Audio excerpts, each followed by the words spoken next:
So let's get into the A2, the Mad Libs assignment. And I have created a template file that contains this with some placeholders already in it. Now they're named placeholders, so it's set up if you wanted to use string.format for it, or you can change those placeholders to variable names, or you can name your variables to match the placeholders. Or as a third option, if you want to create your own Mad Libs text, you can do that. Now, do you all remember Mad Libs from when you were a kid? Anybody do Mad Libs? It's sort of it's a little old for you. I have to admit, I did it when I was a kid. So if I did it when I was a kid, you might have never heard of it, or maybe you'll see it in an antique store or something like that. But basically, when they're trying to teach you in grade school the difference between a noun and a verb and an adjective, they have these little books. And they have these stories where they have a blank like this, where there's an adjective and an invention and nouns. And so typically what happens is one little kid will read the story or just say, hey, tell me an adjective. And they'll say, write the adjective in the blank without knowing what the story is, right? So they write all these words into the blanks, and then they read you the story. And it usually results in some kind of silly story because you don't know what words you've put in where. Plus, when you're in grade school and you're a little boy, it's always like poop and fart and like, whatever terrible things you can think of at that age. So, you don't have to do that, but you can make up your own Mad Lib story. You can use the one I have provided for you. The main thing is that we're learning to do a few things.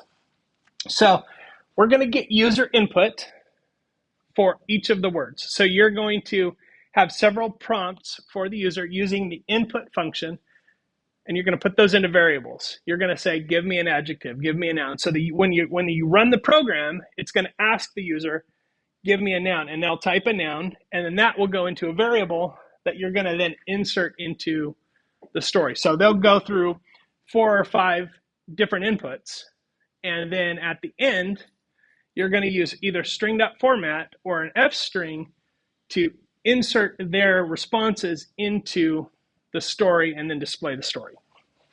So each line of the code, we're going to start commenting our code, and I'll show you how to do comments in just a minute. It's very, very simple. But a comment is just something you type that Python is going to ignore. So it's a note that you can leave in your code for yourself or for somebody else that uses your code. So there's a template file, and the template file is based on this, and this is only interesting because it was actually used about 10 years ago to test early AI models to see if an AI model could correctly give words to a Mad Libs. So that's how far we've come in the last 10 years, and most of that has been in the last 2 or 3 years. But and have you guys been following the news about the model from China? Yeah, DeepSeek. Very interesting. Mostly because they did it so much cheaper than OpenAI has done with ChatGPT. So interesting news, and the tech market absolutely tanked yesterday in response to it. So it'll be interesting to continue to follow that story as we go. But anyway, I digress. Back to Mad Libs. Let me show you. I'm going to show you on a short level how this would look. And I'm going to use just this text here. So basically what you're asking is, you're going to get the user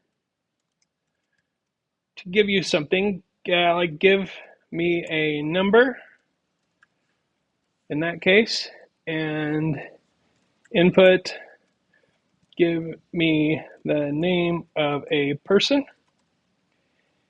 And since we know how to do this now, we're going to use our good practice, and we're going to say strip, and I'm going to make it all lowercase because these are in the middle of a sentence. If it was the first word in a sentence, I might make the first letter uppercase, but I'm not going to worry too much about that. Okay. Now, here's an interesting thing. Notice that it's called int. It's not really an integer, is it? It's a string, because every single thing a person can type in response to input is always going to be a string. Now, it's going to be a number, but I'm going to treat it like a string. I'm going to strip off the white space. This is a waste of time. I don't need a lower on there because you can't lowercase numbers. unless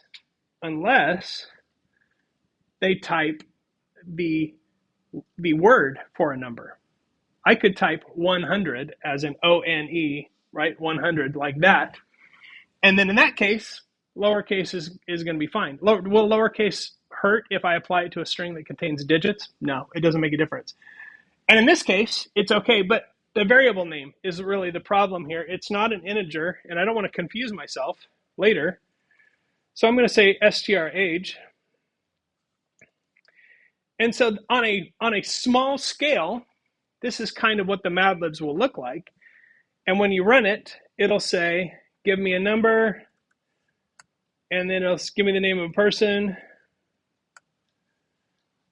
And then I guess the name of a person should not be lowercase either, technically. But you see the idea here is that it inserts that data using an F string. So the Mad Libs is just going to have more questions up front and more places to insert that data. And so the last thing you'll need to do is write comments in this. And a comment always starts with the hashtag or number sign. And what that symbolizes to Python is this is not code, don't run this line of whatever. And then you can write whatever you want. But basically what I'm looking for is you're telling me what the next line or several lines of code is doing. So I'm getting input from the user. And then here I am printing it out. Now, the way this is set up in the template file, we're doing an F string as text like this, and then you're going to print it here. So you'll just put a print statement with the completed F string or formatted string in it like this. Now, here is the template that you can download from Canvas right now. Couple things about it. Number one, I've got a variable called madlibs text. You can change the name of that or you can leave it. Doesn't matter.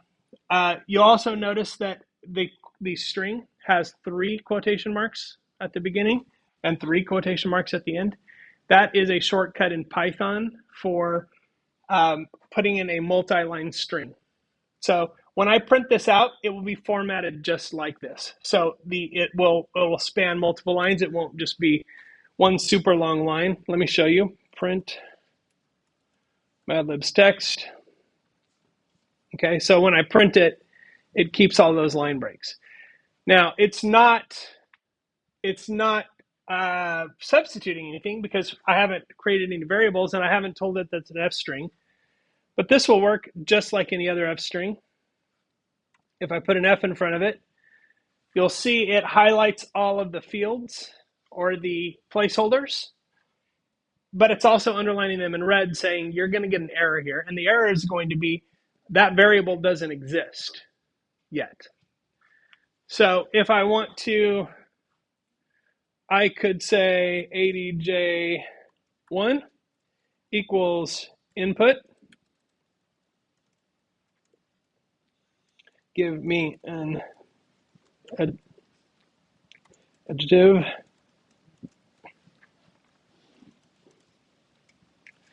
Okay, just like that. Now you'll notice that now that I've told it what this variable is, that now it's not underlined in red, which is a good sign that it's not going to cause an error there. Now, probably I would, under most circumstances, if I was writing real code here, I would probably name my variables appropriately. Do I care if you do that right now? Not so much. Mostly what I care about is that you're using input statements to gather the input from the user, and then you're injecting it here and printing out the final thing. Okay, and then you want to make sure that, again, you want to make sure that you add comments.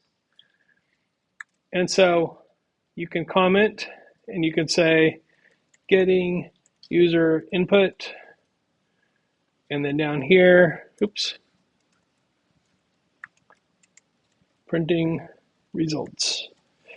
Okay, so I've started you off down the road here, but basically when I run this, it's going to ask the user all these questions. Give me an adjective, give me an invention, give me a noun. And then once they've answered all the questions, it will use fstring to insert those into that paragraph and then print the results.